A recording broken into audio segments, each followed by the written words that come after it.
Surat Takwir. Okay, I'm going to read the statement of Ubay ibn Ka'b radiyallahu ta'ala anhu. He said that there will be 6 signs before the resurrection. He said, as the people are in their markets, the light of the sun will be lost.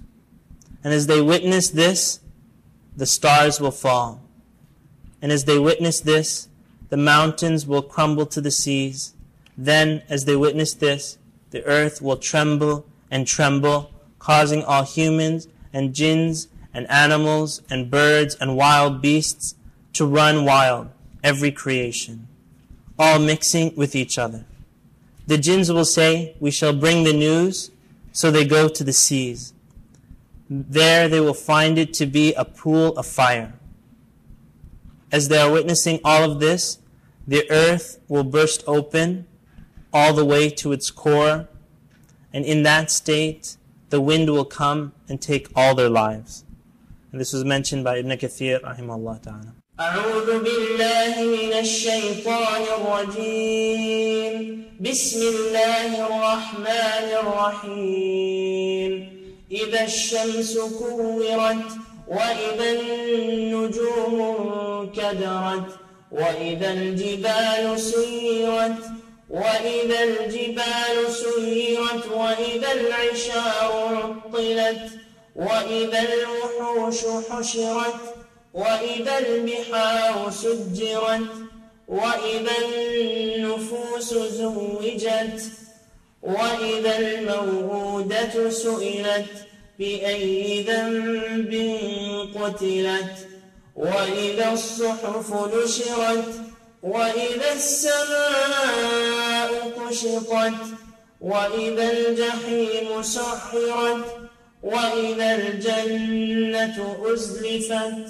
علمت نفس ما أحضرت فلا أقسم بالخنس الجوار الكنس والليل إذا عسعس والصبح إذا تنفس إنه لقول رسول كريم ذي قوة عند ذي العرش مكين مطاع ثم أمين وما صاحبكم بمجنون ولقد رآه بالأفق المبين وما هو على الغيب بضنين وما هو بقول شيطان رجيم فأين تذهبون إن هو إلا ذكر للعالمين لمن شاء منكم أن يستقيم وما تشاءون إلا أن يشاء الله وما تشاءون إلا أن يشاء الله رب العالمين. This surah and the surah after it, Infitar and Inshiqaq. So this surah is taught Infitar and Inshiqaq, the surahs before and after. They're talking about the apocalypse. And I use the word apocalypse because there's not too many English words that give the kind of horror like that word apocalypse. It's something close to it. But it's the destruction of the world as we know it and the end of time. And this is a theme that comes in many, many Meccan surahs. And it's something that the Muslims have kind of let aside and they haven't contemplated it. Even though the surahs that they recite most often in the salah are reminding them of this end of time. The word apocalypse, I believe amongst the Christians and the English audience, there's more to it than just the end of time. They have specific things that will happen. And so we're not mentioned, when we say the word apocalypse, we don't mean the details of what they're talking about, but what we mean, inshallah, is just the end of time. And Allah subhanahu wa ta'ala is teaching us here some of the things that will happen at this time.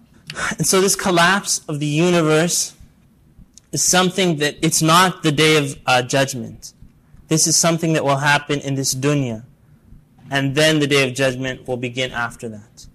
And so when everybody is destroyed, then after that Allah subhanahu wa ta'ala will begin the resurrection. So that's why you'll see in some of these verses that it will be the first like trumpet blowing where everything is destroyed, the second trumpet where the people are resurrected. In this surah there's two main issues. The main issue firstly is the apocalypse, the end of time, and the reality of it, and the reality of the resurrection. And the second major theme is the reality of prophethood and revelation.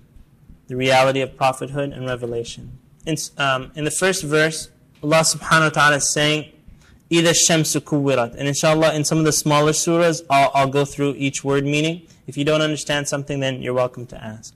إِذَا الشَّمْسُ كُوِّرَتْ. The word كُوِّرَتْ means to wrap. And actually, the ulama of the past, they said it's like a person taking the turban. And even when they would explain their tafsir, just so you benefit, they would take examples of things that people understood. So if I said turban right now, I don't think anybody's got a turban on, right? So they would say, it's like one of you would take a turban and wrap it around. Kawwara means to wrap, like a turban wrapped around a person's head.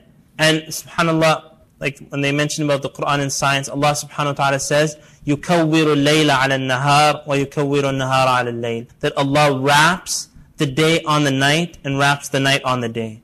And kawwara, they'll see in the tafsir that it's like the wrapping of a turban, wrapping around something round. يُكَوِّرُ اللَّيْلَ عَلَى النَّهَارِ وَيُكَوِّرُ النَّهَارَ عَلَى اللَّيْلِ. And so Allah subhanahu wa ta'ala is saying, إِذَا الشَّمْسُ كُوِّرَتْ. When the sun is wrapped and it loses its light. Not that it will be destroyed, but it will be out and it will lose its light and the people will cease to benefit from the sun. Almost every verse there, and when, and when, and when, and when. In the Arabic, the word is not when, it's إِذَا. إِذَا means what? It means if, correct?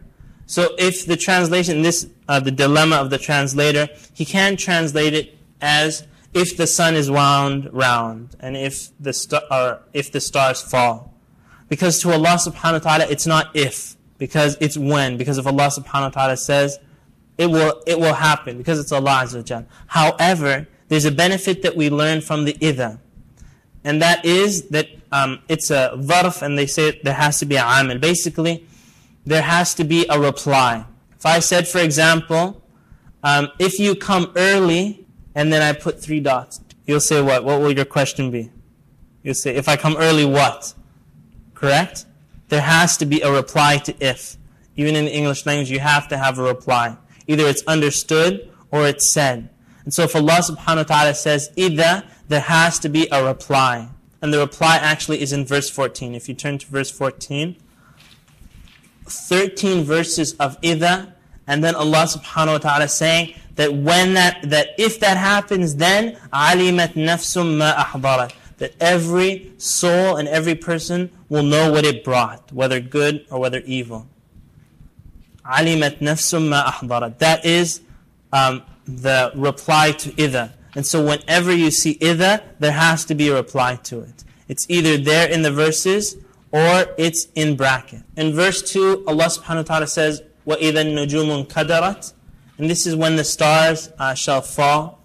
In another verse, Allah subhanahu wa ta'ala is saying, انْتَثَرَتْ, where they fall down from their place. وَإِذَا الْجِبَالُ سُيِّرَتْ. In verse 3, Jibal are the mountains, Suyirat, and it says made to pass away. And I think what you'll find is that the mountains will not crumble. They won't turn to rocks. In fact, you'll see the ayat speaking about the mountains being blown away to dust and being turned into carded wool and as a mirage and wiped away. And so that mountain that we see every day, what will make that happen to it? And if that happens to the mountain, what will happen to the human being? What will happen to those frail human beings? وَإِذَا الْجِبَالُ سُيِّرَتْ.